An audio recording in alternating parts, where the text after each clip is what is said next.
نہ بویا جائے، ظلم و نفرت کا کوئی بھی نہ بویا جائے، پیار کے نور سے ہر دل کو سمویا جائے۔ نوجوانوں سے خطاب، لطف پرور ہے جوانی کی عبادت لوگوں، لطف پرور ہے جوانی کی عبادت لوگوں، اپنے لمحات کی برکت کو نہ کھویا جائے، اپنی لمحات کی برکت کو نہ کھویا جائے۔ رب کی بخشش سے سنور جائے گی قسمت اپنی،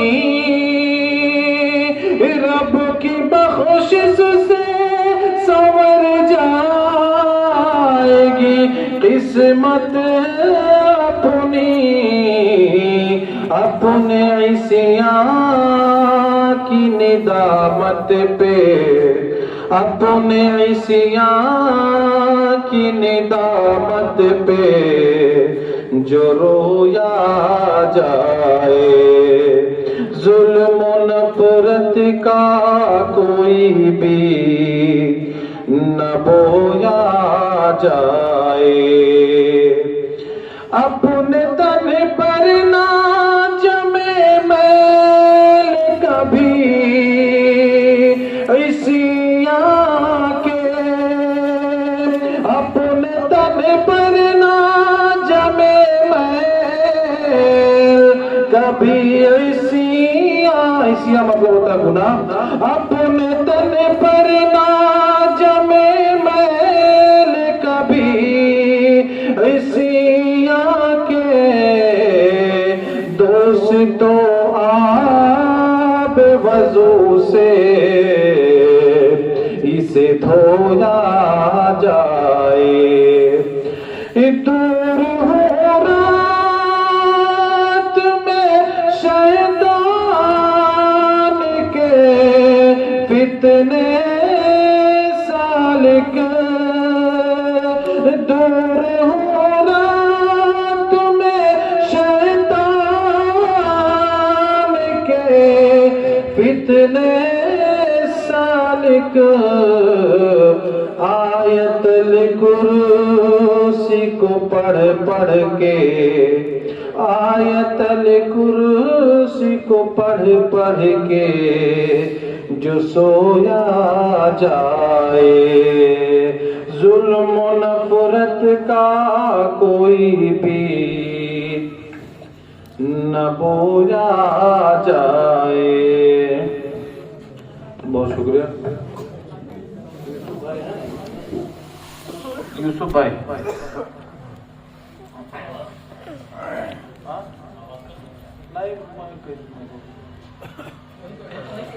کھڑے ہو کے بیٹھ کے چلو، ہر گلی اچھی لگی، ہر ایک گھر اچھا لگا، جو آئے ہمارے گاؤں میں تو ہمارا گاؤں اچھا لگا۔ شکریہ تیرے آنے سے رونق تو بڑھی، ورنہ یہ محفل جذبات ادھوری رہتی۔ میں بڑے ہی خلوص کے ساتھ دعوت سخن دیتا ہوں اپنے مہمان گرامی فضیلت الشیخ جناب عتیق الرحمان ریاضی حفظہ اللہ کو۔ آپ کو خطاب فرمائیں گے، آپ ان کی باتوں کو سنیں اور انشاءاللہ سننے سے زیادہ عمل کرنے کی کوشش کریں۔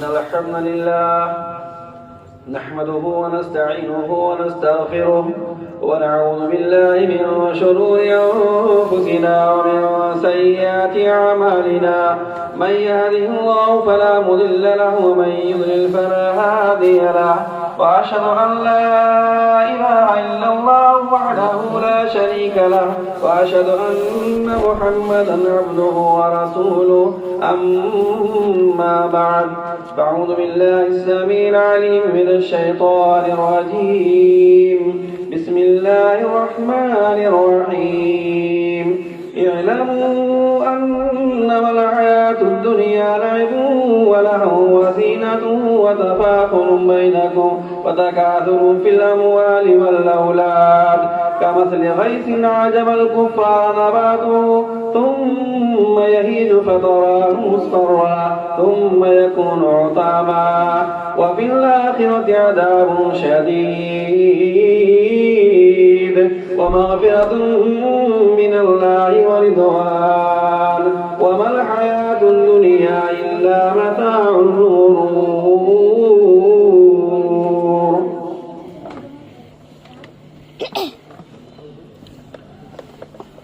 آنے جانے کا کھیل جاری ہے کوئی کیا جانے کب کس کی باری ہے سر پہ مڈلا رہا ہے ملک الموت موت کا خوف دل پہ طاری ہے آخر کار سب جدا ہوں گے چار دن کی یہ رشتہ داری ہے یوں تو میٹھا بہت ہے جام حیات آخری گھونٹ اس کا خاری ہے. محترم سامعین کرام، علماء کرام اور اکرہرہ کے باشندگان، اپنے گھروں سے سن رہے میری ماں اور بہنوں اور خواتین اسلام، یقیناً آپ کے گاؤں آ کر کے بڑی خوشی ہوئی اور نام تو بہت پہلے سے سنتا تھا لیکن آپ کے گاؤں آ کر کے آپ لوگوں سے مل کر کے آپ لوگوں کے جوش جذبہ کو دیکھ کر کے دین اور اسلام کے تئیں جو بالخصوص اپنے جوانوں کے اندر میں نے جو جوش جذبہ دیکھا بڑی خوشی کی بات ہے. اللہ رب العالمین سے میں دعا گو ہوں کہ اللہ العالمین تو ہم سب تمام لوگوں کی شرکت کو اور اس مجلس کے رچانے بسانے اور سجانے والوں کو، اس میں تعاون کرنے والوں کو، اس پروگرام کے انعقاد کرنے والوں کو اور قرآن و حدیث کے سننے والے تمام لوگوں کو اللہ رب العالمین جزائے خیر عطا فرما، سب کی آمد کو قبول فرما اور انہیں دنیا میں بھی اور آخرت میں بھی سعادت نصیب فرما. چونکہ میرا موضوع جو ہے جس کا عنوان ہے موت اور زندگی، زندگی اور موت، مجھے زندگی اور موت کے تعلق سے کچھ باتیں عرض کرنی ہیں. اس سے پہلے میں آپ سے کہنا چاہوں گا میرے بھائیوں، ہم سب مسلمان ہیں، ہم سب اسلام کے ماننے والے ہیں، لہذا میں سب سے پہلے یہ کہوں گا یا ایھا الذین آمنوا ادخلوا فی السلم کافہ، اے ایمان والو اسلام کے اندر پورے کے پورے داخل ہو جاؤ، مکمل طور پر مسلمان بن جاؤ. یہ مکمل طور پر اور پورے طور پر کیا ہوتا ہے میں ایک مثال کے ساتھ واضح کرنا چاہتا ہوں. ہم اور آپ جیسا کہ یہاں آنے کے بعد مجھے معلوم ہوا کہ اس گاؤں کے تقریباً اکثر لوگ 75% لوگ مچھلی کا کاروبار کرتے ہیں، مچھلی کو جلاتے ہیں اور وہی ان کا ذریعہ معاش ہے، اس کو بیچتے ہیں اور اس سے روزی حاصل کرتے ہیں. اب مچھلی سے فائدہ حاصل کرنے کے لیے اس تجارت میں کامیاب ہونے کے لیے جتنے طریقے انہیں معلوم ہیں اور جو نہیں بھی معلوم ہے اس کو معلومات اس کے جاننے کے لیے وہ کوشش میں لگے رہتے ہیں، لیکن جو طریقہ انہیں معلوم ہے اس میں وہ غلطی نہیں کر سکتے ہیں. کب اس میں کتنی دوائیں دینی ہے، کتنی غذا دینی ہے، کیا کیا چیزیں دینی ہے،